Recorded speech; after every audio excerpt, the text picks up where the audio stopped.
නමෝ තස්ස භගවතු අරහතු සම්මා සම්බුද්දස්ස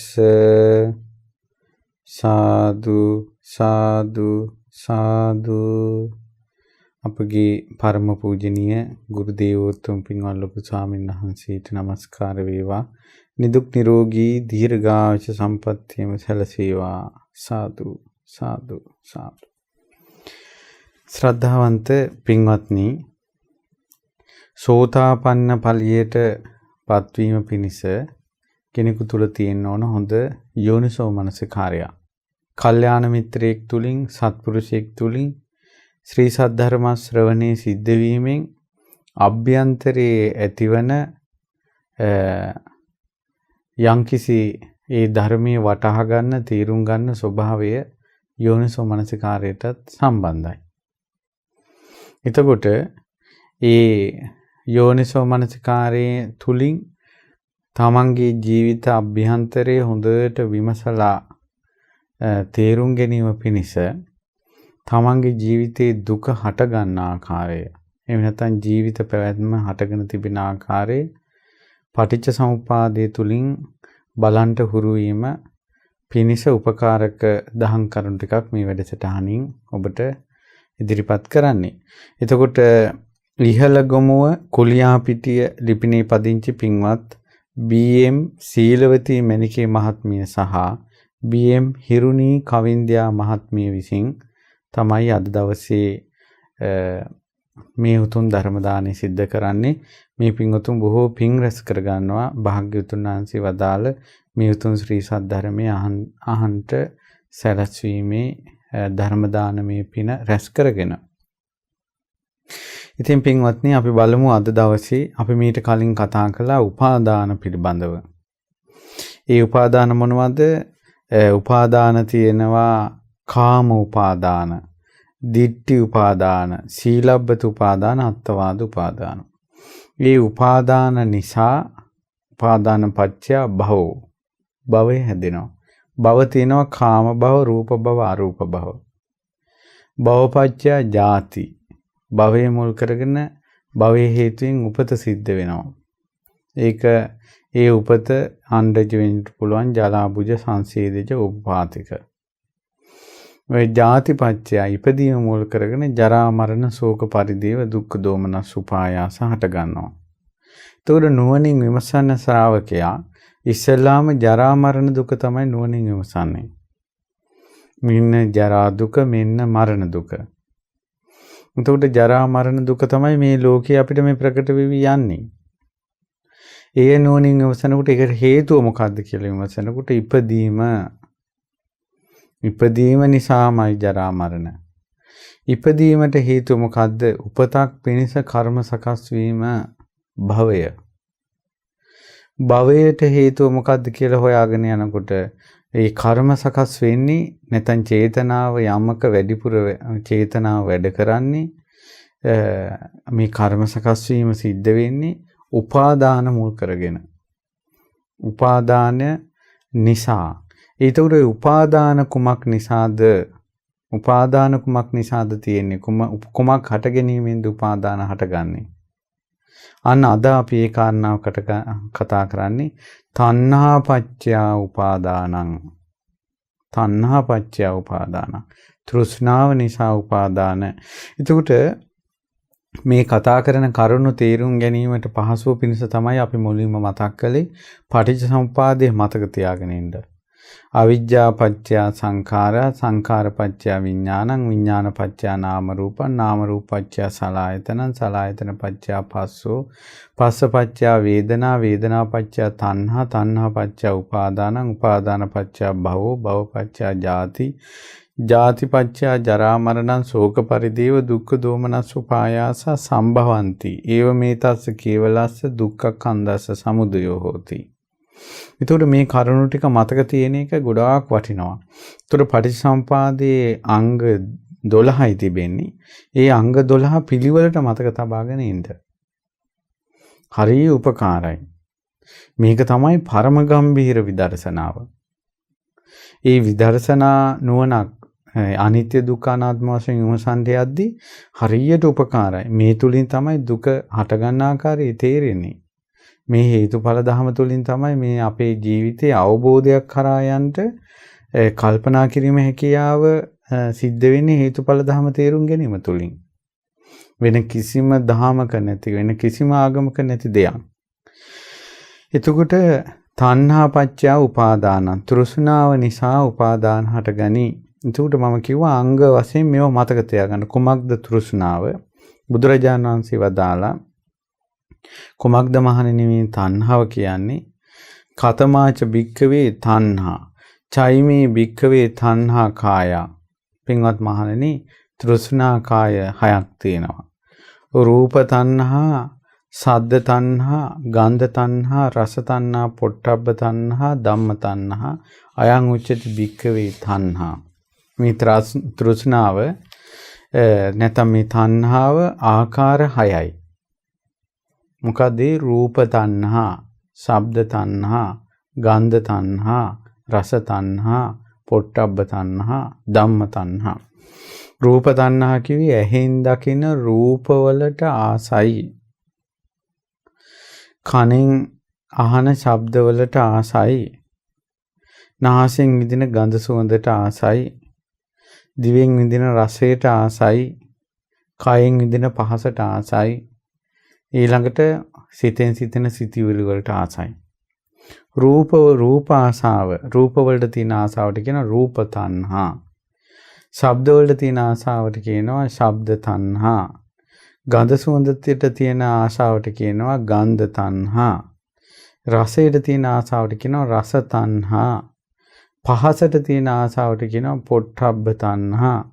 අරමුණු වලට තියෙන ආසාවට කියනවා ධම්ම තණ්හා. හිතට එන සිතිවිලි වලට ඒක සිතිවිලි හිතයින්ට හරි ආසයි. එතකොට අපේ මුළු ජීවිතේම තියෙන්නේ මේ ආසාවල් හයත් එක්ක. ඒ ආසාවල් නිසා තමයි අපේ හිත ග්‍රහණය වෙලා යන්නේ. රූප වලට ආසයි, ඒ රූපයෙන් Tamanට ප්‍රියමනාප බව උපදිනකොට ඒ වගේන් අපේ හිත යට කරගන්නකොට ඒකටම හිත බැඳිලා යනවා.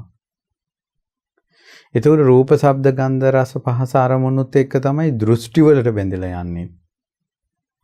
මේ රූප, ශබ්ද, ගන්ධ, රස, පහස අරමුණු ඒවත් එක්ක තමයි මම මගේ කියන දෙයට බැඳිලා යන්නේ. රූප, ශබ්ද, ගන්ධ, රස, පහස අරමුණුත් එක්කයි සීල වෘත වලට බැඳිලා යන්නේ. මේ විදිහට උපාදාන හටගන්නේ තෘෂ්ණාව මුල් කරගෙන. එතකොට බලන්න තණ්හාව කියන එක දැන් කාගෙත් හිත තුල තෘෂ්ණාව තියෙනවනේ. තෘෂ්ණාව සම්පූර්ණයෙන්ම ඉතුරු නැතුව නිරුද්ධ වෙච්ච කෙනාට තමයි රහතන් වහන්සේ කියන්නේ. එහෙනම් රහතන් වහන්සේ නමක් නොවුන සෑම කෙනෙක් තුලම තෘෂ්ණාව තියෙනවා.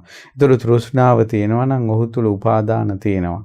උපාදාන තියෙනවා නම් ඔහු තුල කර්ම සකස් වෙනවා. කර්ම සකස් වෙනවා නම් උපතක් වෙනස ඔහු උපදිනවා. උපදිනවා නම් ජරා මරණ ශෝක පරිදේව දුක්ඛ දෝමනස් උරුම කර ගන්නවා. එතකොට ඒ නිසා දැන් රූප, ශබ්ද, ගන්ධ, රස, පහස අරමුණු කෙරෙහි තියෙන ආසාවනේ මේ හේතු වෙන්නේ. ඒකට ඒ ආසාවත් කොටස් තුනකට බෙදලා යනවා. කාමයට තියෙන ආසාව, කාම තණ්හා. මේවා දිගට පවත්වන්න තියෙන ආසාව, භව තණ්හා. ඊට පස්සේ මේ පැවැත්ම නතර කරන්න තියෙන ආසාව, විභව තණ්හා. ඒ විදිහට තෘෂ්ණාව විදීගෙන යනවා. එතකොට මේ තෘෂ්ණාව ගත්තොත් එහෙම මිනිස්සෙගේ සිත් තුළ හොඳට කිඳා බහැලා, අභ්‍යන්තරයට කිඳා බහැලා. සමහර වෙලාවට යම්කිසි කෙනෙක් යෝගාවචරේ ධ්‍යාන සමාපatti ආදී උපද්දුවත් ඔහු තුලත් තෘෂ්ණාවම වැඩ කරනවා. තෘෂ්ණාව තියෙන නිසානේ උපාදාන හැදෙන්නේ. උපාදාන තියෙන නිසානේ භවය හැදෙන්නේ. භවය තියෙන නිසානේ ධ්‍යාන සමාපatti විඳින කෙනෙක් වුණත් අරහත්ත්වයටපත් වෙලා නැත්නම් ආපහු උපදින්නේ. උපදින්න නිසානේ ජරා මරණ දුක උරුම කරගන්නේ.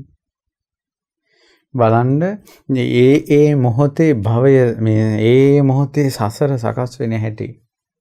අපි යම් තැනකට යම් රූපයකට ආස කළාද, ශබ්දයකට ආස කළාද, ගඳ සුවඳකට ආස කළාද, රසයකට ආස කළාද, පහසකට ආස කළාද, හිතට හිතෙන අරමුණු වලට අපේ හිතේ ආසාව තියනවාද, ඒත් එක්කම සසර හැදෙනවා.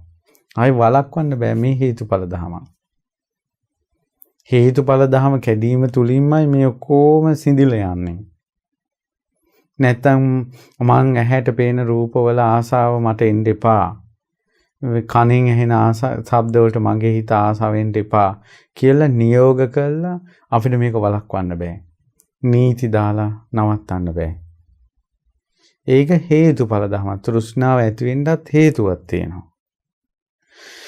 එතකොට පින්වත්නි බුදුරජාණන් වහන්සේ මේ තෘෂ්ණාව ගැන වදාලා දැන් තෘෂ්ණාව දැන් බලන්න සතිපට්ඨාන සූත්‍රය ගත්තොත් බුදුරජාණන් වහන්සේ වදාලා තෘෂ්ණාව කොහෙද ඇති වෙන්නේ? බුදුරජාණන් වහන්සේ වදාලා තෘෂ්ණාව ඇති වෙන්නේ යං ලෝකේ පිය රූපං සාත රූපං ඉත්තේසා තණ්හා uppajjamana uppajjati itta niruddhamana niruddhati itta nivisamana nivisati. තෘෂ්ණාව ඇති වෙනවා නම් ඇති වෙන්නේ ප්‍රිය ලෝකේ ප්‍රිය ස්වභාවයෙන් පවතින මිහිරි ස්වභාවයෙන් පවතින දේවල් තුල. එතකොට කොහේ මොකද්ද මේ ලෝකේ ප්‍රිය ස්වභාවයෙන් මිහිරි ස්වභාවයෙන් පවතින්නේ? ඇසයි, කනයි, නාසයයි, දිවයි, කයයි, මනසයි. මේක තමයි මිහිරි ස්වභරු චක්කුන් ලෝකේ පිය රූපං සාත රූපං. ප්‍රිය ස්වරූපයෙන් මිහිරි ස්වරූපයෙන් තියෙන්නේ. ඉත්තේසා තණ්හා uppajjamana uppajjati. එතනයි තණ්හා උපදින්නේ. එත නිවිසමානා නිවිසති. එහි තන තෘෂ්ණාව මේ වාසය කරන්නේ. එහි තෘෂ්ණාව තියෙන්නේ. එතකොට ඇස කන නාසය දිවකය මනස අපි කාගෙන් කවුරු හරි හෙව්වොත් ඔයාගේ තෘෂ්ණාව කොහෙද තියෙන්නේ කියලා. ඒකට දෙන්න තියෙන උත්තරේ තමයි යමක් ප්‍රියයිද යමක් මිහිරි ස්වරූපයෙන් තියනවාද ඒ තුල තමයි තෘෂ්ණාව තියෙන්නේ. ඇස කන නාසය දිවකය මනස. ඒ රූප ශබ්ද ගන්ධ රස පහස ඊළඟට ඇහැයි රූපය එකතු වීමෙන් ඇති වෙන ඇහි විඥාණය. ඒ තුන එකතු වීම ස්පර්ශය. ඒ තුලින් ඇති වෙනා වූ වේදනා සංඥා චේතනා චක්කු රූප තණ්හා ලෝකේ පිය රූපං සාත රූපං. රූප තෘෂ්ණාව රූපයක් දකින්නට හිතේ කැමැත්තක් ඇති වෙනවද? ඒ තුලත් තෘෂ්ණාවක් උපදිනවා. මේක අවුලෙන් අවුලටපත් වෙලා තියෙන්නේ. එතකොට අපි දැන් ඔන්න අපි තේරුම් ගනිමු. අපි මූලික වශයෙන් තේරුම් ගනිමු.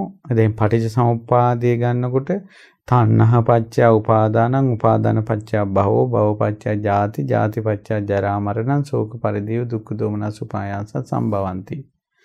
එතකොට මෙතන අපි අංගයක් වශයෙන් තේරුම් ගන්නකොට තෘෂ්ණාව කියන එක බුදුරජාණන් වහන්සේ අංග 6කින් විස්තර කළා. ඒ අංග 6 මොකද්ද? ඇහෙන් රූප බලනවා. එතකොට ඇහෙන් රූපයක් බලන රූප වලට කැමැත්ත උපදිනවා. දැන් අපි ගමු අපි රූපයක් බලලා තරහ ගියා කියලා ගැටුණා කියලා. අපි යමකට ගැටෙන්නෙත් ඒක අල්ලාගත්ත නිසා. අපි ඒකට ගැටෙන්නේ අල්ලාගත්ත නිසා. ඊළඟට අපි ඒකට ආස වෙන්නේත් අල්ලාගත්ත නිසා. ඇලීම් ගැටීම් දෙකම උපදින්නේ තෘෂ්ණාව නිසා. අපිට ලෝකේ ගැන ඇලීමක් නැත්තම් තෘෂ්ණාවක් නැත්තම් ඇලෙන්නෙත් නැහැ ගැටෙන්නෙත් නැහැ. බලන්න මේ තෘෂ්ණාව විසින් කරන දේවල්. එතකොට බුදුරජාණන් වහන්සේ වදාලා මේ තෘෂ්ණාව විසින් තමයි මේ ලෝක සත්වයා ඉපද්දුවේ. තෘෂ්ණාවක් තියෙන නිසා තමයි සත්වෙ ඉපදුනේ. ඒතකොට තෘෂ්ණාව විසින් නම් සත්වයා ඉපදුනේ. ඒ සත්වයාගේ මුළු ජීවිතේම කිඳා බහැලා තියෙන දේ මොකද්ද? තෘෂ්ණාව. ඒකනේ කියන්නේ අනේ මෙහෙම තණ්හාවක් අනේ මෙහෙම තෘෂ්ණාවක් කියලා.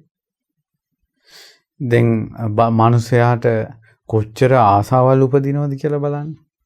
දැන් මේ ගෙවල් දොරවල් හැඩ වැඩ කරගෙන ඊළඟට පිරිසිදු හොඳට ඇඳලා පැළඳලා ඊළඟට යාන වාහන තියාගෙන මනුස්සයාගේ ජීවිතේ ලස්සනයි සුන්දර විදියට ගත කරනවා. ඒ පිය ස්වරූපයක් තියෙනවා මිහිරි ස්වරූපයක් තියෙනවා.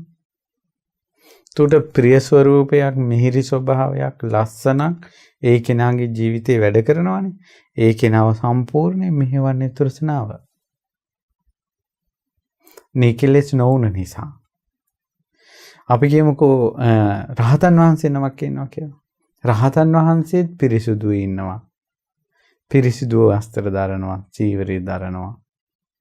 ඊළඟට මේ පිරිසිදු ආහාර පෑන් වළඳනවා. වැළඳුවාට ඒක ඒ රහතන් වහන්සේලාගේ සිත් තුළ කෙලෙස් නැති නිසා.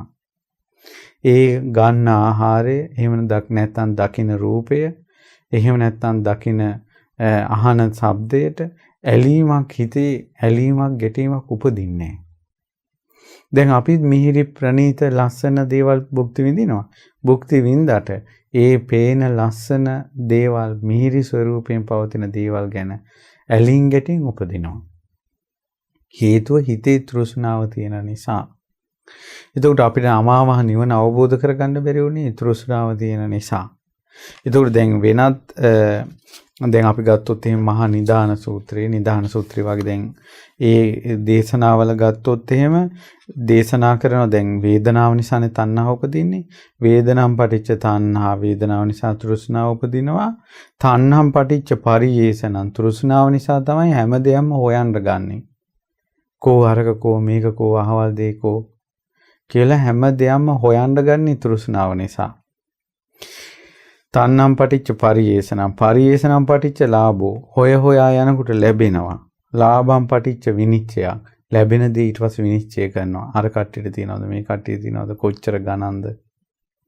විනිශ්චයම් පටිච්ච චන්දරාගෝ, ඊට පස්සේ ඒකේ වටිනාකම Tamanට තේරෙනකොට ඔන්න හිත බැස ගන්නවා. චන්දරාගය උපදිනවා.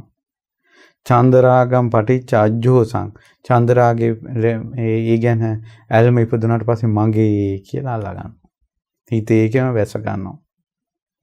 රාජ්‍යෝසම් පටිච්ච පරිග්ගහෝ, ඒ හිත බැස ගැනීම හේතු කරගෙන තමාගේ කරගන්නවා.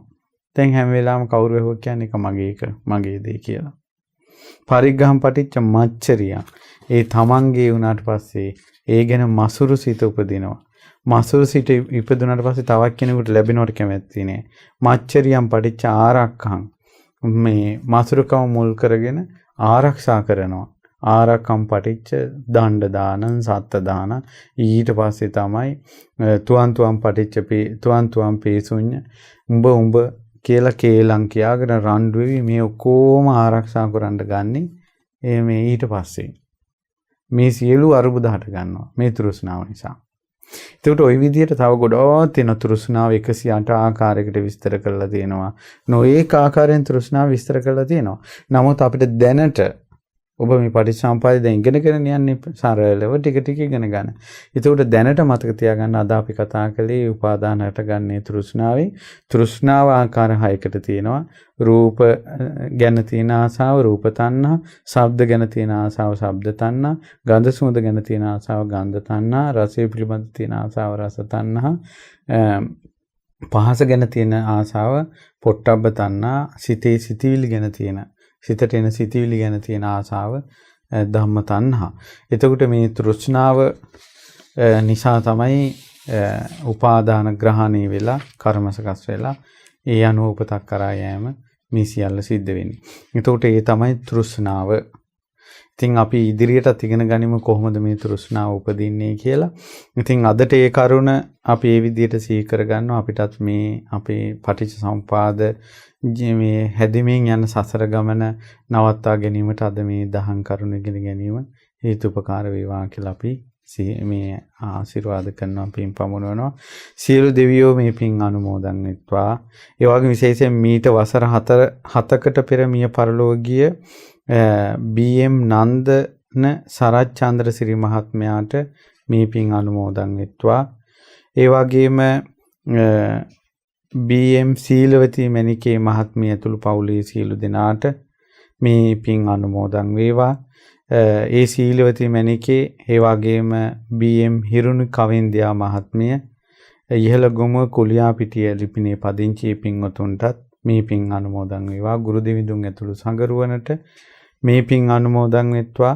කොරෝනා රෝගයෙන් රෝගීව සිටින ලක්වැසි ලෝවැසි සියලු දෙනා සුවපත් වේවා. අපි කාටත් සසර දුකෙන් නිදහස් වෙන්න මේ ඇසූ ධර්මය හේතුපකාර වේවා. තිරුවන් සරණයි. නමෝ බුද්ධාය. මෙවැනි වටිනා ධර්මදේශනා නැරඹීමට ශ්‍රද්ධා YouTube චැනලය සබස්ක්‍රයිබ් කර සීනුව ලකුණ ඔබන්න.